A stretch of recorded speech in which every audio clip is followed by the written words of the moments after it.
ಜೈಷ್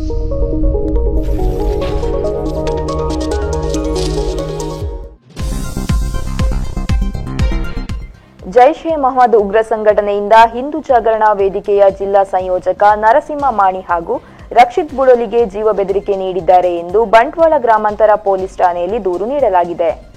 ಸಂಘದ ತಾಲೂಕು ಕಾರ್ಯವಾಹ ರಕ್ಷಿತ್ ಬುಡೋಲಿ ಅವರ ವಾಟ್ಸ್ಆಪ್ಗೆ Pakistan, Afghanistan, Saudi Arabia ದೇಶದ 3 ಮೊಬೈಲ್ ಸಂಖ್ಯೆಯಿಂದ ಮೆಸೇಜ್ ಮತ್ತು ವಾಯ್ಸ್ ರೆಕಾರ್ಡ್ ಮಾಡಿ ಬೆದರಿಕೆ ಹಾಕಿದ್ದಾರೆ. ಈ ಬೆದರಿಕೆಯಲ್ಲಿ ಸುಹಾಸ್ ಶೆಟ್ಟಿ ಹತ್ಯೆಯ ಉಲ್ಲೇಖ ಮಾಡಲಾಗಿದೆ ಮತ್ತು ಬಂಟ್ವಾಳದ ಕಾರ್ಯಕರ್ತನ ಮೊಬೈಲ್ ಸಂಖ್ಯೆ ಉಗ್ರರ ಕೈಗೆ ತಲುಪಬೇಕಾದರೆ ಬಂಟ್ವಾಳದಲ್ಲಿ ಉಗ್ರರು ಇರುವುದು ಸ್ಪಷ್ಟವಾಗುತ್ತಿದೆ. ಆದ್ದರಿಂದ ಸುಹಾಸ್ ಶೆಟ್ಟಿ ಪ್ರಕರಣವನ್ನು ಎನ್ಐಗೆ ವಹಿಸಬೇಕೆಂದು ಅವರು ಒತ್ತಾಯ ಮಾಡಿದ್ದಾರೆ.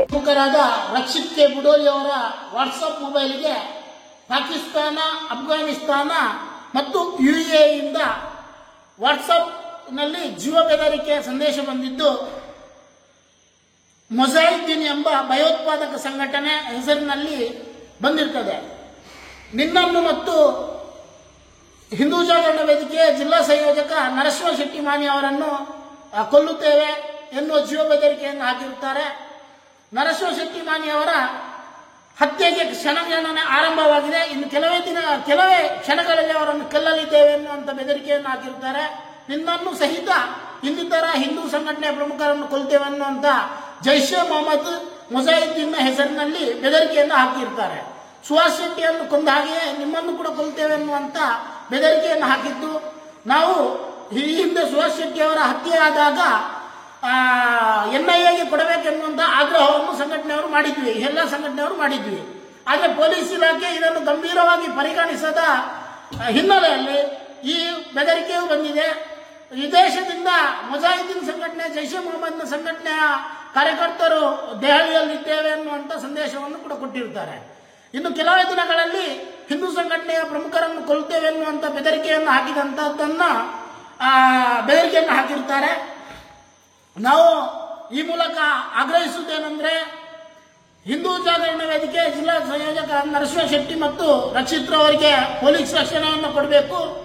ಈ ಪ್ರಕರಣವನ್ನು ಗಂಭೀರವಾಗಿ ಪರಿಗಣಿಸಬೇಕು. ಪೊಲೀಸ್ ಇಲಾಖೆ ಉನ್ನತ ಮಟ್ಟದ ತನಿಖೆಯನ್ನು ಮಾಡಬೇಕು. ಯಾರ್ಯಾರ ಬೆದರಿಕೆಯನ್ನು ಹಾಕ್ತಾರೋ ವಾಟ್ಸ್ಆಪ್, ಫೇಸ್ಬುಕ್ನಲ್ಲಿ, ಸಾಮಾಜಿಕ ಜಾಲತಾಣಗಳಲ್ಲಿ ಟಾರ್ಗೆಟ್ ಫಿಕ್ಸ್ ಆಗಿದೆ ಎನ್ನುವಂತಹ ಸಂದೇಶಗಳು ಬರುತ್ತಿದ್ದು, ಈ ಹಿಂದೆಯೂ ಸುಹಾಸ್ ಶೆಟ್ಟಿಗೂ ಬಂದಿತ್ತು. ಇದನ್ನು ಪೊಲೀಸ್ ಇಲಾಖೆ ಗಂಭೀರವಾಗಿ ಪರಿಗಣಿಸಿದ ಹಿನ್ನೆಲೆಯಲ್ಲಿ Suhas Shetty ಹತ್ಯೆಯಾಗಿದೆ.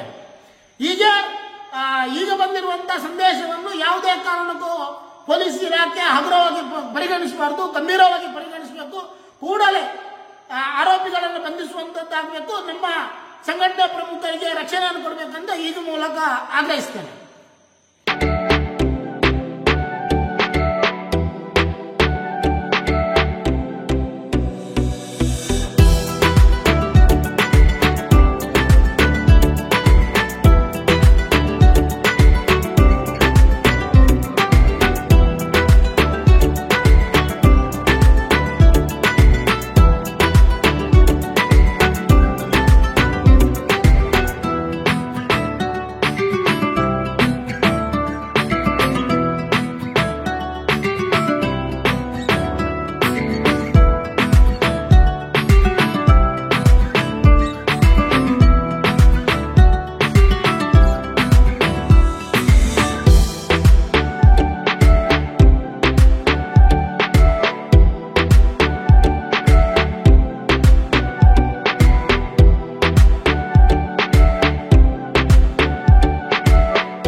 Badra Electronics Furnitures and Home Appliances, Navin Madantyar.